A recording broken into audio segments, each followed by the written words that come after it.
G'day and welcome to another edition of FriBaT, Friday Beers and Tools with Andy. I got ripped off during the week. No, not that way. One of my subscribers had a go at me about using a bottle opener on a twisty. Fair call, use a twisty, twist it off. So many beers in Australia now aren't twisties. So I just automatically go to my opener. That's why I use the opener. Better tell you what it is. This week we're reviewing another one of the James Squire collection. This is actually a new one to the James Squire collection, and it's called the Broken Shackles. Broken Shackles is in reference to James's 7-year sentence when he was sent to Australia on a convict boat, as you would have known previously from my previous FriBaTs, of course, you loyal watchers, and if you're new, please watch the other ones. I'm a big fan of the James Squire range, so let's see what Broken Shackles lager is like.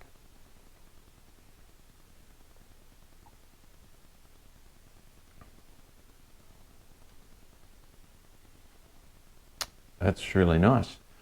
It's a little bit more hoppy than the lagers that I normally drink, but it's actually really nice. It's really crisp and refreshing.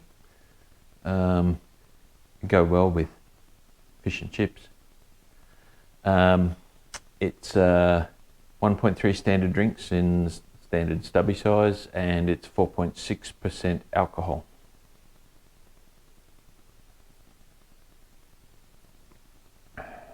Those that know me know that I love my Tassie beers, but James Squire is rapidly becoming a favourite as well.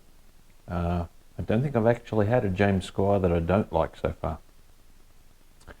What do I give the new James Squire Broken Shackles out of my 5 spanner rating?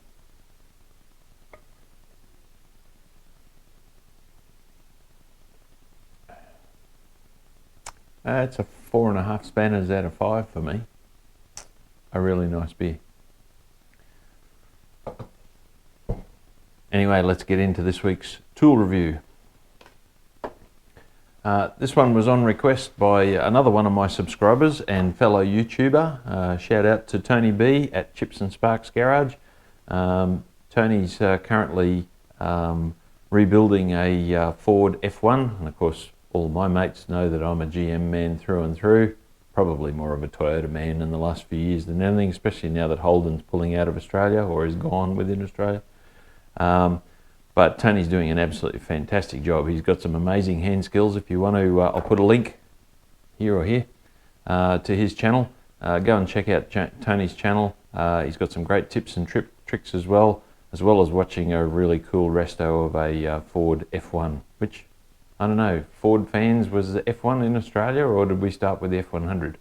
I'm not sure. Anyway, I'm sure somebody will let me know. Tony was recently doing one of his videos and using a product called Dura-Block when he was block sanding some of the panels that he'd just finished. And I mentioned how I liked the Dura-Block set, and I was a big fan, and he suggested I do that as part of my tool review. So thanks for the suggestion, Tony. What we're going to review today is the Dura-Block 7-piece block set, which I got from Amazon. The block kit, take that one out because I'll talk about that one later. Those that can count, there is actually a couple of bits missing here. What are Dura-Blocks for starters? Okay, Dura-Blocks are a 100% EVA rubber sanding block. They come in a sort of a rigid block and a flexible block. This particular 7-piece kit, I'll talk about each one as we go. They're made in Taiwan, but I think an American company. I'm not sure, Tony might tell me yes or no. They're not cheap. The 7-block set on Amazon currently in Australia is $77 delivered through Amazon Australia, but from Amazon US. There are some cheaper versions which I'll talk about after I've finished the review on these. These are a very good product though from what I've used so far.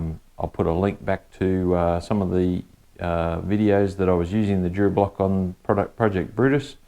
I'm by no means a bodywork expert. I'm a novice and learning as I go, but I do watch a lot of YouTube videos and take a lot of advice from other YouTube experts, real experts, not just YouTube ones.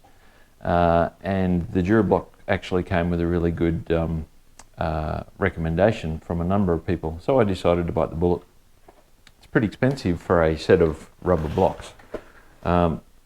Probably one of the best ones, especially when you're doing big panels and you want to get a lovely nice flat surface, is this big Dura-Block part number, might need to put my glasses on. This is the AF4403 and it is 410 millimeters long. I'll put that in inches up here. And this is a rigid, so it has very little flex. I don't know whether you can see that in the video. I can flex it slightly, but the idea of it is that you can crisscross your sanding and this is a nice flat surface. They do work, I might add. This particular type works with the sticky back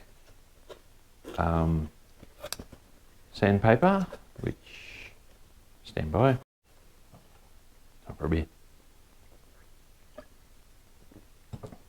This is another Amazon brand. Of course, the best brands are 3M, but very much more expensive. But the way this works is that this roll of sandpaper, and this particular grade is P400 paper, actually has an adhesive sticky back on it. And the idea is, once you roll out a piece, you stick it onto your Dura-Block, lengthwise of course, and then you sand away. So all of these Dura-Blocks I'm going to talk about have that same design. They're designed for the sticky back sandpaper. As I said, the big one, very good for large surfaces, doing nice big flat surfaces, bonnets, roofs, etc. Sorry, a hood in the States. The kit also comes with a 280mm, so just under 12 inches for smaller flat surfaces. Again, this is the rigid block. And then a smaller rigid again at this one is 140mm rigid, so just under 4 inches, something like that. I'll put it up here. I don't know inches. That one's really handy for smaller areas. Again, always sand in crosshatch. That's one thing I've learnt over my short amount of years of doing bodywork from the experts. Don't ever sand in straight lines, always sand in a crosshatch. A very handy round Dura-Block. This one is 280mm long as well.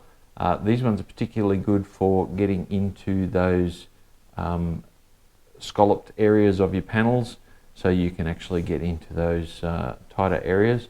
Obviously no good for flat surfaces, but a handy addition as well. And also comes with a much narrower, I think about half the width from memory. Yep, half width. Also 280mm long, and this is a more flexible block. So again, getting into tighter areas where you need a little bit of flex and a narrower face for your sanding disc paper. And I'm missing one. I'll put a picture of it here. It's a same size as this, but a thin, flexible version. So same thickness as this, but the same overall dimensions as this. And that one's in my kit somewhere. Another handy one for getting into tighter spots. And it also comes with some sort of soap. I didn't get that with my kit. I'm not sure why.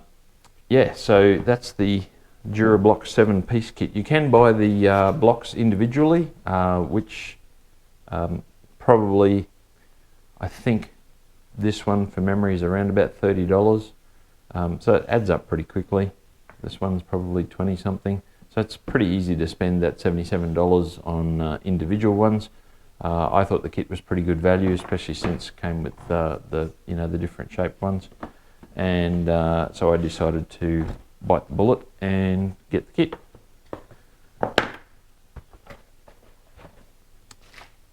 On Amazon, there are also different brands. This one is a FriBaT brand, and it is actually a flex block.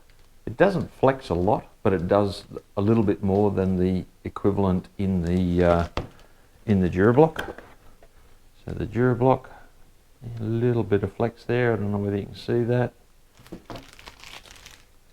This one, probably a smidge more. Still fairly rigid, so it's still fine for flat surfaces. I bought this one just to try it as a comparison to the DuraBlock. I think this was $16. It's probably pretty good value. I think you're paying a lot for the name DuraBlock, so therefore some of these cheaper ones, which are probably also made in Taiwan as well, as the DuraBlock is, are probably not bad. And if you're on a budget, I would try these. They're certainly much better than a wooden block. And even the, I didn't bring it in from my shed, but I've got an old rubber one which is about half the thickness that the old type of paper sort of stuck into the end with a couple of pins inside. They weren't bad, but this is definitely better. It's lighter as well. But I'm impressed with the DuraBlocks. But again, if you're on a budget, go for something like this one. I think this one, yes it was, this is 410 mil as well, and this one currently is $14.13 on Amazon. I'll put some links in the description below.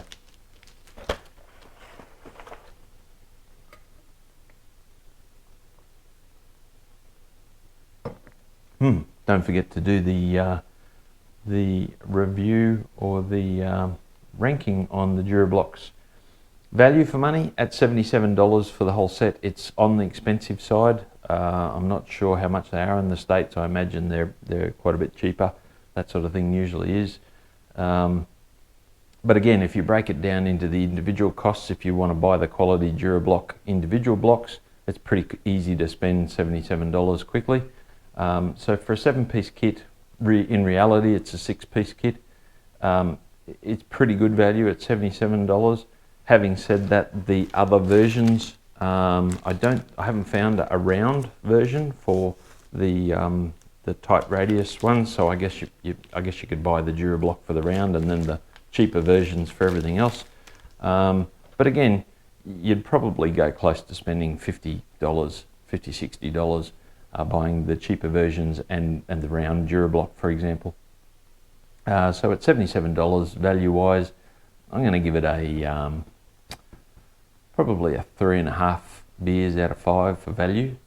For functionality, I can't fault them. I haven't used them a lot yet, of course, but I do know of people who've used them a lot and 100% rate them. For functionality, they're a easy 5 out of 5. Having said that, the cheaper versions probably go close as well. I don't know how well the cheaper versions hold up in comparison for wear, but I would imagine it feels pretty similar to me, the type of EVA rubber. So the cheaper versions, certainly at $14 for the big one here, is pretty good value. So for functionality, 5 out of 5. Can recommend if you're going to be doing any bodywork, that those sort of EVA rubber sanding blocks are very good units. All right, on to our second tool for this week. This second tool I'm going to review is another Amazon one that I've recently got. It is a Horusdy brand, professional tools, very important. I don't like buying really cheap quality tools. The old saying, the poor man buys twice. probably doesn't apply quite so much nowadays, because even the cheap tools are made to a pretty good standard. I thought I'd give these ones a go. They're not particularly dear. These are the Horusdy 7-piece flat ring metric spanner set, or wrenches, as they're called in the States. They come in this soft bag, and I've taken them all out. But they do have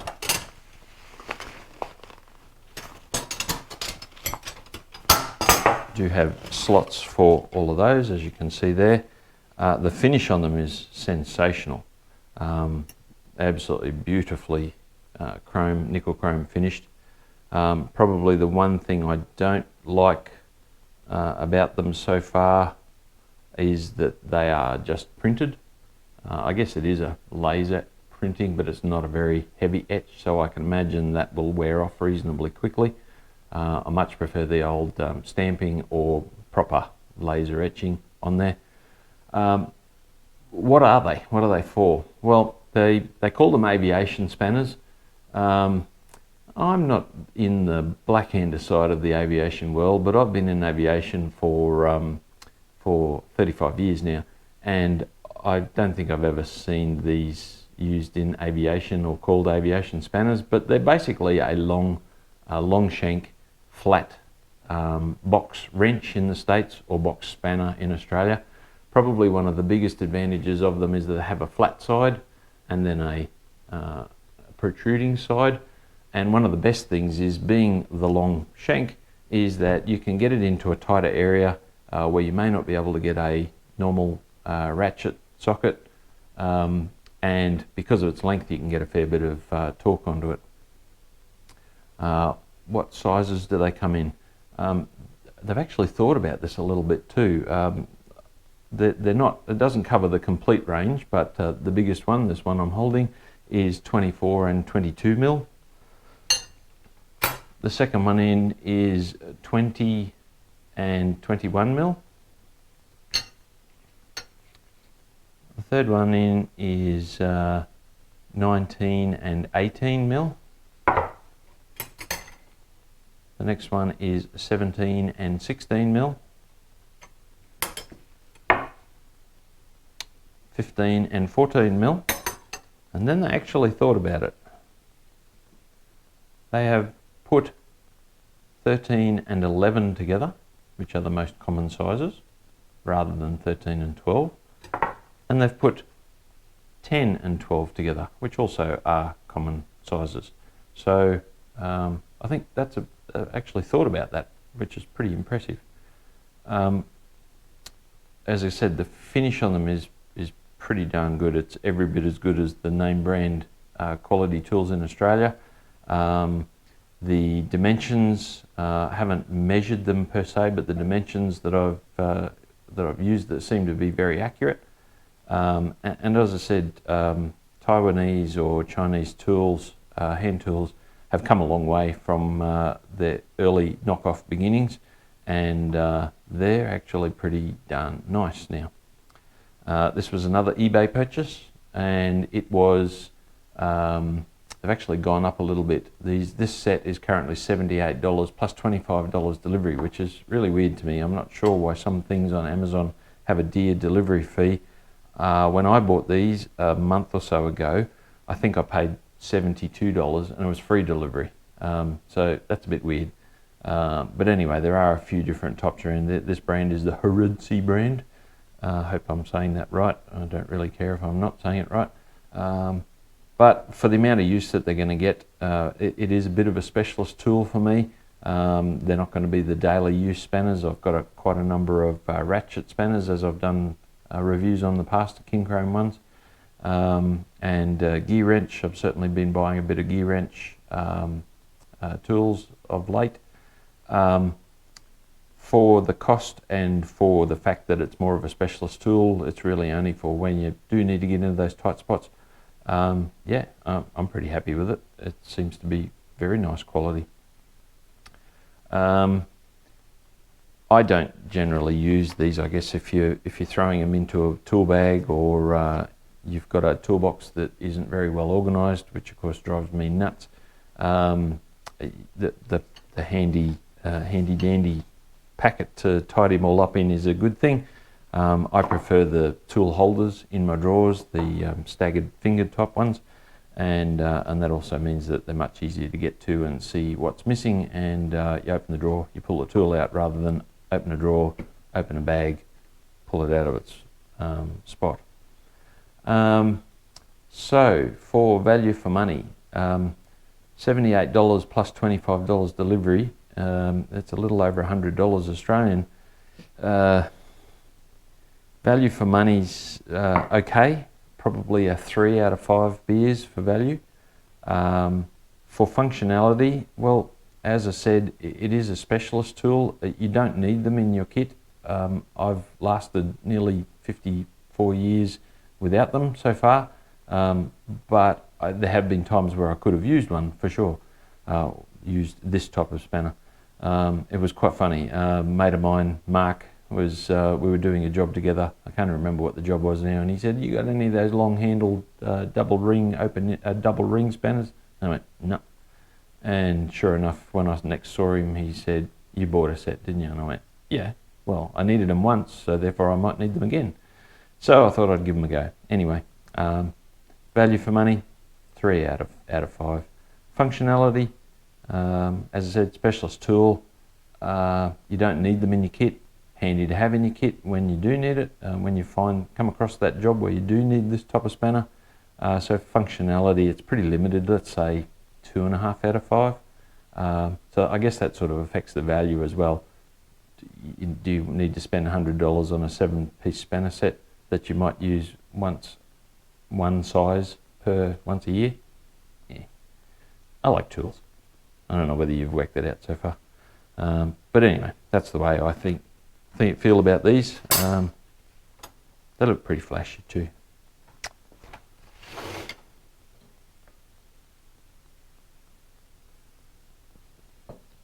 Anyway, that's all for this week's FriBaT, Friday Beers and Tools. Hope you enjoyed that tool review. If you got any suggestions like Tony did for me, please let me know. If I've got it, I'll talk about it. If I haven't got it, then I might buy it if I decide I need it. And hopefully will help people to decide whether or not they need that particular type of tool. Anyway, thanks for watching. Make sure you like, share and subscribe, all those usual things, and we'll see you next week. Cheers.